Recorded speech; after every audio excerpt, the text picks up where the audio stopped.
हम लोग हर दिन के साथ उन्नत करते जा रहे हैं और इसी दिशा में आगे बढ़ते हुए वैज्ञानिकों के द्वारा समय समय पर तरह तरह के यान पृथ्वी, चंद्रमा तथा मंगल ग्रह इत्यादि पर भेजे जाते हैं ताकि ब्रह्मांड के कई अनसुलझे रहस्यों का पता लगाया जा सके।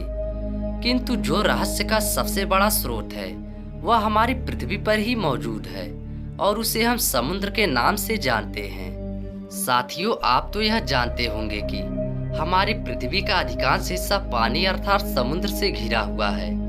आपने अवश्य ही अपने स्कूल में पढ़ा होगा कि पृथ्वी का लगभग 70% हिस्सा समुद्र से घिरा हुआ है, जबकि 30% हिस्सा ही हम मनुष्यों के रहने के लिए जमीन के रूप में है। अब उस 30% हिस्से में भी सैकड़ों नदियाँ, झरने, कुएं, नहरें इत्यादि बने हुए हैं जो हमारे लिए पानी पीने के स्रोत है। ऐसा इसलिए क्योंकि समुद्र का पानी तो पिया नहीं जा सकता है क्योंकि वह खारा होता है।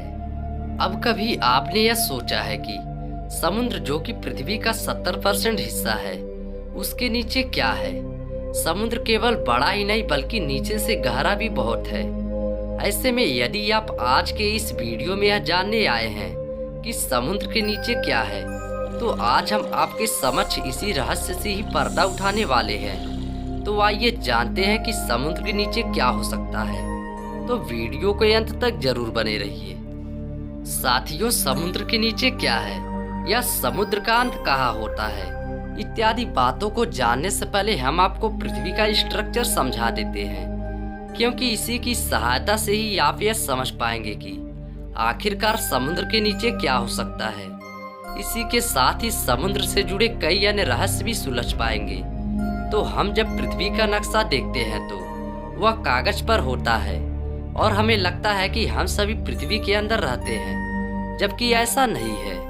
दरअसल हम सभी लोग पृथ्वी की सतह पर रहते हैं जो कि उसके चारों ओर है। जब आप एक फुटबॉल की गेंद ले लीजिए और उसको पृथ्वी मान लीजिए, तो अब आप इसे ऐसे समझिए कि पृथ्वी के अंदर जो भी देश हैं और उन देशों में हम जो लोग रह रहे हैं वह उस फुटबॉल की गेंद के अंदर नहीं बल्कि उसकी सतह पर चारों ओर रह रहे हैं। इसी तरह से समुद्र भी उसकी सतह पर ही है और उस फुटबॉल की गेंद के अंदर बस मिट्टी और पानी भरा हुआ है।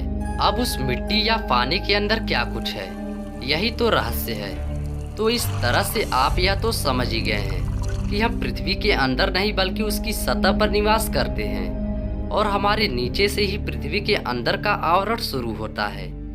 अब पृथ्वी जितनी ज्यादा मोटी या बड़ी है उसी के अनुसार ही उसके अंदर का आवरण बड़ा होगा। अब उसी के अंदर ही जमीन है जो मिट्टी के रूप में है और उसी के अंदर ही समुद्र का पानी बह रहा है।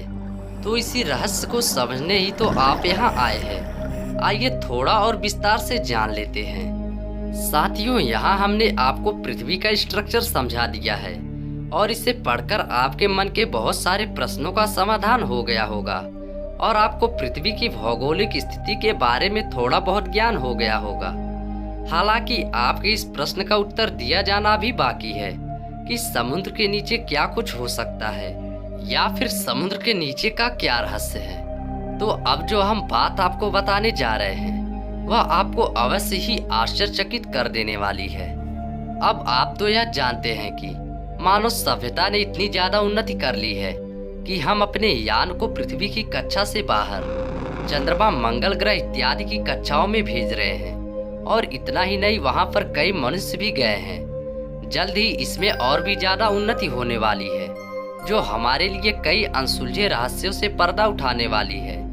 हालांकि वैसे ही उन्नति हम समुद्र के मामले में नहीं कर पाए हैं। कहने का अर्थ यह हुआ कि हम समुद्र को इतना जान ही नहीं पाए हैं और ना ही उसमें इतनी अधिक खोज कर पाए हैं। साथियों, वास्तविकता में जितना बड़ा समुद्र है हम उसके केवल 5% भाग तक ही अभी तक पहुंच पाए हैं। इसका सीधा सा अर्थ यह हुआ कि समुद्र का 95% हिस्सा अभी भी हमसे अछूता है और हम उस तक पहुंच ही नहीं पाए हैं। फिर वहां के रहस्य का पता लगाना तो अलग ही बात हो गई। इसे और भी सीधे शब्दों में समझा जाए तो मानव जाति की समुद्र की गहराई में केवल 5% तक ही अंदर जा पाई है और उसके बाद हम आगे नहीं जा सके हैं। अब चाहे वह मानव को भेजना हो या किसी पनडुब्बी या कोई और यान का यंत्र हम 5% से आगे बढ़ भी नहीं पाए हैं। ऐसे में हमारी पहुंच समुद्र की गहराइयों में केवल 5% तक ही है। एक तरह से यदि समुद्र 100 किलोमीटर अंदर तक गहरा है तो हम केवल उसके 5 किलोमीटर तक ही अंदर जा पाए हैं और उसके बाद की दूरी हमने तय नहीं की है।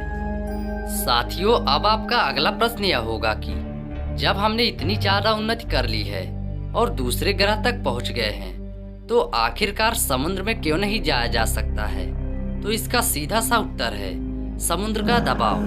अब दबाव तो जब हम अंतरिक्ष में जाते हैं तो उसमें भी होता है और इसी कारण ही मनुष्यों को अंतरिक्ष में जाने से पहले स्पेस सूट पहनना होता है और विमान भी उसका दबाव झेल पाते हैं। किंतु समुद्र के नीचे जैसे जैसे जाया जाता है वह दबाव इतना अधिक बढ़ जाता है कि उसका पानी सह पाना हमारे बस की बात नहीं है।